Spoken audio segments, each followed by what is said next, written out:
Subscribe பண்ணுங்க, support பண்ணுங்க, அப்படியே லைக் பண்ணுங்க. ஹாய் ஃப்ரெண்ட்ஸ், எல்லாரும் எப்படி இருக்கீங்க? நல்லா இருக்கீங்களா? ஃப்ரெண்ட்ஸ், இன்னைக்கு நம்ம என்ன பார்க்க போறோம்னா, இங்க வாங்க, எல்லாமே ரெடி பண்ணி வச்சிருக்கிறேங்க. சாலை கருவாடு வாங்கி நல்லா ஃப்ரெஷ்ஷாக தண்ணி ஊற்றி நல்லா கழுவி வச்சிருக்கிறேன். இந்த சாலை கருவாடு வச்சு கருவாட்டு குழம்பு போட போகிறேன். அதுக்காக புளி நனைய போட்டிருக்கேன். பெரிய வெங்காயம், பச்சை மிளகாய், கருவேப்பிலை, வெள்ளைப்பூடு, தேவையான காய்கறியும் நறுக்கி வச்சுருக்கிறேங்க. தக்காளி பேஸ்ட் அரைச்சி எடுத்துக்கிறேன்.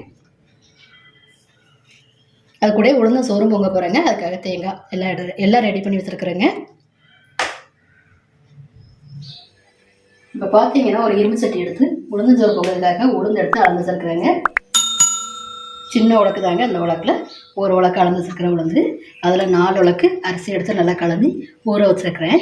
இப்போ இந்த உளுந்தை இதில் தட்டிட்டு இப்போ நல்லா வறுக்கணுங்க. வறுத்ததுக்கப்புறம் கழுவிட்டு இந்த அரிசியை கூட சேர்த்துட்டு நம்ம உளுந்த சோறு பொங்க போகிறோம். இந்த உளுந்த சோறு வந்து திருநெல்வேலி ஸ்பெஷல், ரொம்ப சூப்பராக இருக்குங்க. இந்த உளுந்த சோறுக்கும் சாலை கருவாடு குழம்புக்கும் செம்ம டேஸ்ட்டாக சூப்பராக இருக்கும். இப்போ எப்படி செய்யலாம் பார்ப்போமா? ஃபஸ்ட்டு இந்த உளுந்தை நல்லா வறுக்கணுங்க. அதுக்காக அடுப்பு வச்சுட்டேன். இப்போ அடுப்பு ஆன் பண்ணிக்கலாம். நல்லா உளுந்தோட கலர் மாற வரைக்கும் நல்லா வறுத்துக்கலாம். இந்த உளுந்த சோறு வந்து நம்ம அடிக்கடி சேர்த்துக்கணும், உடம்புக்கு ரொம்ப நல்லதுங்க. எங்கள் வீட்டில் உளுந்த சோறு எல்லாத்துக்கும் ரொம்ப பிடிக்கும். கூட கருவாட்டு குழம்பு செம்மையாக இருக்குங்க. எங்கள் மாமாவுக்கு ரொம்ப பிடிக்கும் உளுந்த சோறு கருவாட்டு குழம்பும். அவங்க தான் என்னை கேட்டாங்க, அதனால தான் செஞ்சுக்கிட்டு இருக்கிறேன். இப்போ இந்த உளுந்து வந்து நல்லா வறுப்பட்டு கலர் சேஞ்ச் ஆகணும். அது வரைக்கும் நல்லா வறுத்துக்கலாம். ஃப்ரெண்ட்ஸ், இப்போ பார்த்தீங்கன்னா உளுந்து நல்லா வறுப்பட்டு அதோட கலர் சேஞ்ச் ஆகி வந்துடுச்சுங்க. ப்ரௌன் கலரில் அங்கங்கே தெரியுதா பாருங்கள். இப்போது வேற ஒரு பிளேட்டுக்கு மாற்றிக்கலாங்க. மாற்றிட்டு நல்லா ஆற வச்சுட்டு வாஷ் பண்ணிக்கலாம். நல்லா ஆறட்டுங்க. ஆறினதுக்கப்புறம் கழுவிக்கலாம். இப்போது உளுந்த சோறு செய்யறதுக்காக குக்கர் எடுத்து வச்சுட்டேங்க. அடுப்பில் நல்லா ஃபுல் ஃப்ளேம்லேயே வச்சுக்கோங்க. உளுந்த சோறு எப்படி செய்யலாம் பார்க்கலாமா? ஃப்ரெண்ட்ஸ், குக்கர் வச்சு நல்லா ஹீட் பண்ணியாச்சு. ஃபஸ்ட்டு ஆயில் சேர்த்துக்கலாம். உளுந்து சோறு பொறுத்த வரைக்கும் நல்லெண்ணெய் சேருங்க, சூப்பராக இருக்குங்க. நான் நல்லெண்ணெய் சேர்க்கல, சாதாரண ரிஃபைண்ட் ஆயில் தான் சேர்க்குறேன்.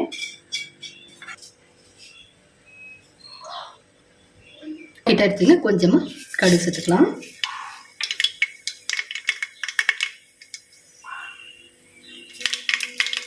கடுகு கூட கொஞ்சமாக வெங்காயம். அடுத்ததாக ஒரு 1/2 ஸ்பூன் ஜீரகம். இப்போது உளுந்து சோறு பொங்கலுக்காக தண்ணி அளந்து வச்சுக்கலாங்க. இந்த உலக்கில் 4 உலக்கு அரிசியும் 1 உலக்கு உளுந்து எடுத்துருக்குறேன். இப்போது அதுக்கு டபுள் மடங்கு தண்ணி சேர்க்கணுங்க. இப்போ 10 உலக்கு தண்ணி அளந்து எடுத்துக்கலாம்.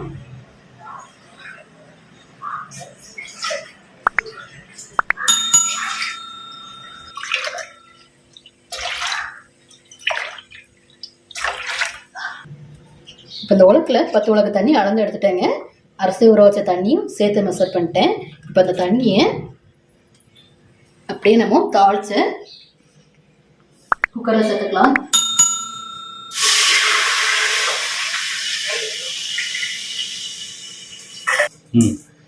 ஃப்ரெண்ட்ஸ், வறுத்தெடுத்த உளுந்த பாத்திரத்தில் சேர்த்துட்டேன். இப்போ அதுக்கு நல்லா கழுவிக்கலாம்.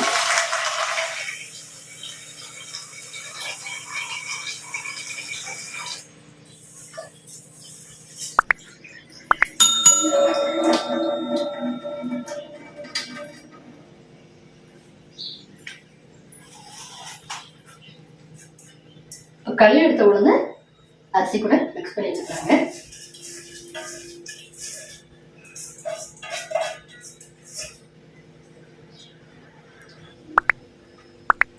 தண்ணி நல்லா கொதி வர நேரத்தில் ஃப்ரெஷ்ஷான கருவேப்பிலை உள்ள சேர்த்துக்கலாம். அது கூடயே ஒரு 1/4 மூடி தேங்காய் துருவலுங்க.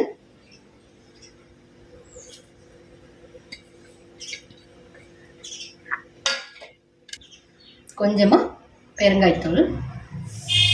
இதெல்லாம் சேர்க்கும் போது டைஜஷன் ஆகுங்க. அதுக்காக தான் நம்ம பெருங்காயத்தூள் எல்லாமே சேர்க்குறோம். இல்லை பார்த்தீங்கன்னா ஒரு சின்ன பீஸ் சுக்கு எடுத்துருக்குறேங்க. இந்த சுக்கை நல்லா தட்டிட்டு உள்ளே சேர்க்கணும்.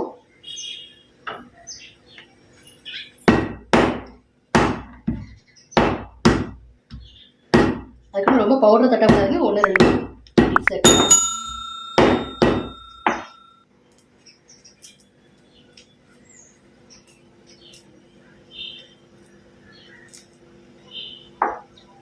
போதும். இந்த மாதிரி 1-2 தட்டிக்கலாம்.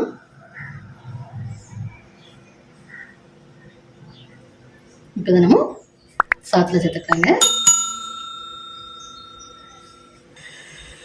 இப்போ சாத்து தேவையான அளவு கல்லுப்பு சேர்த்துக்கலாம்.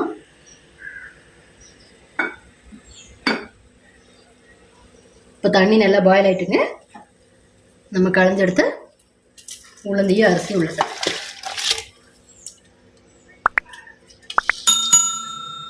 அடுத்ததாக பார்த்தீங்கன்னா ஒரு பெரிய சைஸ் வெள்ளைப்பொடி நல்லா உரிச்சு எடுத்துட்டேங்க. இப்போ இதெல்லாம் கடைசியாக சேர்க்கணுங்க, முதல்ல சேர்க்கக்கூடாது. அப்போ எல்லாம் ஒன்று சார் நல்லா மிக்ஸ் பண்ணிக்கலாம். சாதம் செய்யறது ரொம்ப ஈஸியான வேலைங்க. நம்ம எதுவுமே வதக்க வேண்டாம், தாளித்து விட்டுட்டு அரிசியை சேர்க்காம சாதம் சூப்பராக முடிஞ்சிருங்க. ஆனால் ரொம்ப டேஸ்ட்டு, ரொம்ப ஹெல்த்திங்க. அடிக்கடி நீங்கள் இதை உளுந்த சாதத்தை அடிக்கடி நீங்கள் ட்ரை பண்ணி பாருங்கள். அவ்வளோதான். இப்போ நம்ம குக்கர் க்ளோஸ் பண்ணிக்கலாம். விசில் போட்டாங்க, 2 விசில் வந்தால் நமக்கு உளுந்த சோறு சூப்பராக ரெடி ஆயிருங்க. இப்போ இதை இந்த அடுப்பு மாற்றிட்டு அடுத்த நம்ம கருவாடு குழம்பு சேர்க்க ஸ்டார்ட் பண்ணலாம்.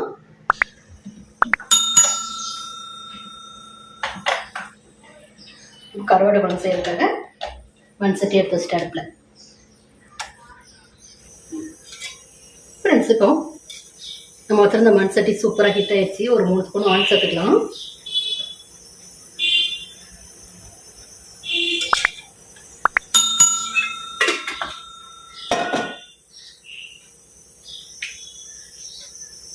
கொஞ்சமாக கடுகு கூட கொஞ்சமாக வெந்தயம். இப்போ இதை நல்லா பொரியட்டும்.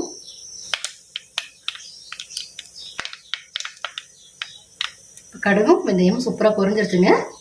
2 பெரிய வெங்காயம் சின்னதாக கட் பண்ணிட்டு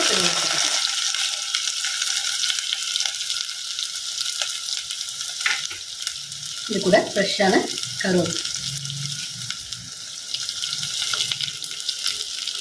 ஒரு 5 வெள்ளைப்பூட இந்த மாதிரி வகுந்து வச்சுருக்குறாங்க. இப்போ இதையும் வச்சுக்கலாம். இப்போ எல்லாம் ஒன்று சார் நல்லா கலந்து வச்சுக்கலாம். வெங்காயம் நல்லா வதங்கி வரணும்.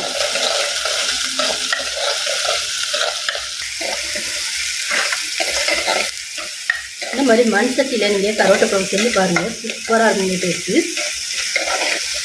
இப்போ வெங்காயம் வதங்கி ப்ரௌன் கலராக மாறணும், நல்லா வதங்கட்டும்.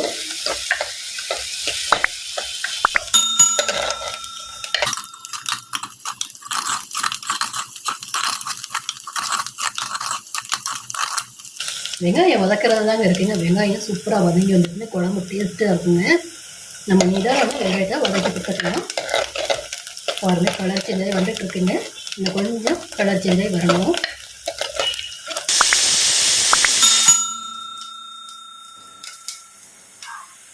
இப்போ வெங்காயம் வதங்கிருச்சுங்க. நம்ம எடுத்துகிட்டு இருக்கிற காய்கறி உள்ள போட்டுக்கலாம். காய்கறி ஒரு இஷ்டம் தாங்க. நான் வந்து கத்திரிக்காய், முருங்கைக்காய், வாழைக்காய் சேர்த்துருக்குறேன். இது கூட மாங்காய் கூட சேர்த்துக்கலாங்க. இப்போ கீரை வச்சுட்டு பச்சை மிளகா சரி நல்லா கலந்து கொடுத்துக்கலாம். வெங்காயத்தை கூட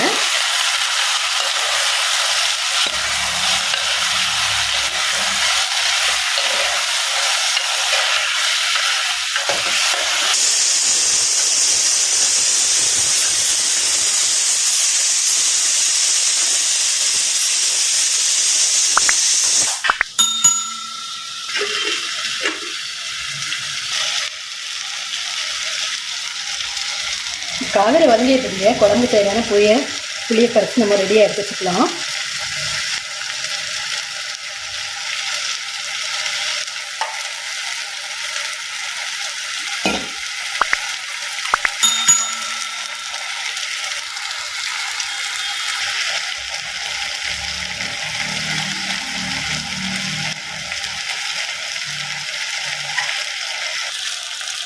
காய்கறி ஓரளவுக்கு வதங்கிட்டு இருக்குங்க. இதில் ஒரு 3 தக்காளி பழத்தை நல்லா பேஸ்ட்டாக அரைச்சிட்டேன்.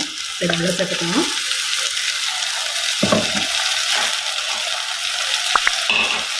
நல்லா குழம்பு கொடுத்துக்கலாம்.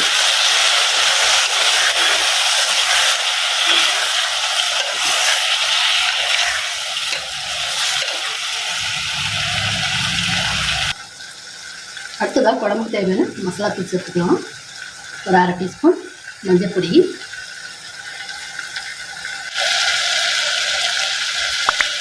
ஒரு 4 ஸ்பூன் குழம்பு மிளகாய் தூள் சேர்த்துக்கலாம். இதில் இந்த மசாலா மட்டும்தான், வேறு எதுவும் சேர்க்க போகிறது இல்லைங்க. ஒரு 4 ஸ்பூன் சேர்த்துக்கலாம் குழம்பு மிளகாய் தூள். இப்போ காய்கறி கூட மசாலா உழுகிற மாதிரி நல்லா மிக்ஸ் பண்ணிக்கலாம்.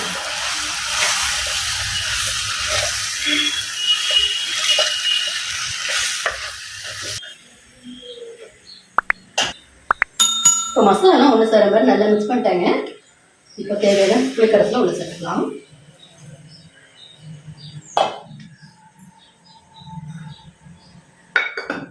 இப்போ காய் நல்லா வெந்து உப்பு பிடிச்சி வர்றதுக்காக கருவேப்பிலை குழம்பு தேவையான அளவு கல் உப்பையும் உள்ள சேர்த்துடலாம். இப்போ நல்லா மிக்ஸ் பண்ணிக்கலாம்.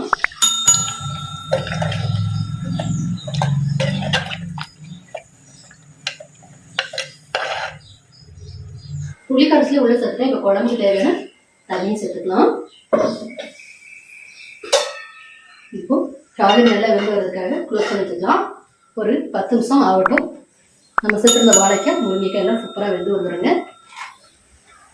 இப்போ பார்த்தீங்கன்னா நம்ம உளுந்து சோறு வச்சுருந்தாங்களாங்க, அது 2 விசில் வந்து அடுப்பு ஆஃப் பண்ணிட்டேங்க. கருவாட்டு குழம்புக்கு காய் நல்லா வெந்துக்கிட்டு இருக்குது. அதுக்கப்புறம் நம்ம தேங்காய் மசாலா உள்ள சேர்க்கலாம். நல்லா வேகட்டுங்க.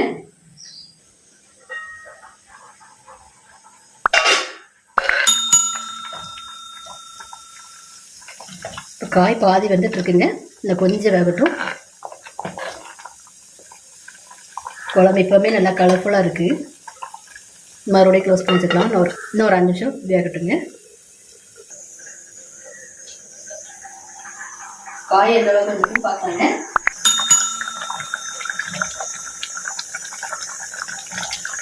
இப்போ நம்ம சேர்த்துருந்த காயெல்லாம் சூப்பராக வந்துருச்சு. ஒரு 1/4 மூடி தேங்காவை பேஸ்ட்டாக அரைச்சிட்டேங்க. இப்போ அதை உள்ள சேர்த்துக்கலாம்.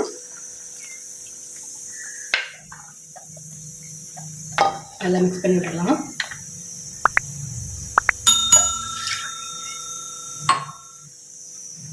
இந்த டைமில் உங்களுக்கு குழம்புக்கு எந்த அளவுக்கு தண்ணி தேவையோ அந்த அளவுக்கு நீங்கள் சேர்த்துக்கோங்க.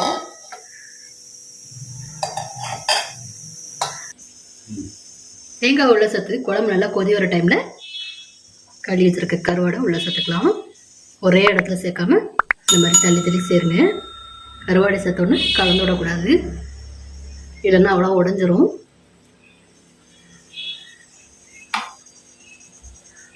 லேசாக அந்த மாதிரி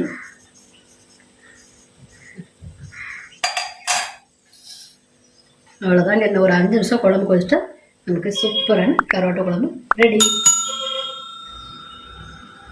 ஃபஸ்ட்டு காய் வதங்கும் போது உப்பு சேர்த்தோம். இப்போ குழம்புக்கு தேவையான கல் உப்பு சேர்த்துக்கலாம்.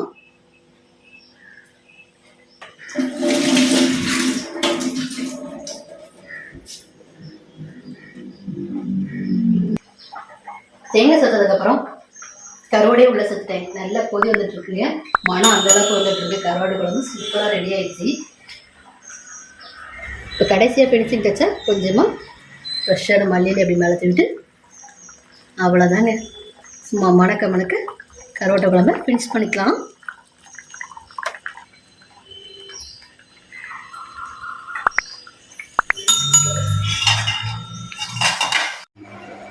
ஃப்ரெண்ட்ஸ் இப்போ பார்த்தீங்கன்னா 2 விசில் வந்து உளுந்து சோறு சூப்பராக ரெடி ஆகிடுச்சு. பாருங்கள்.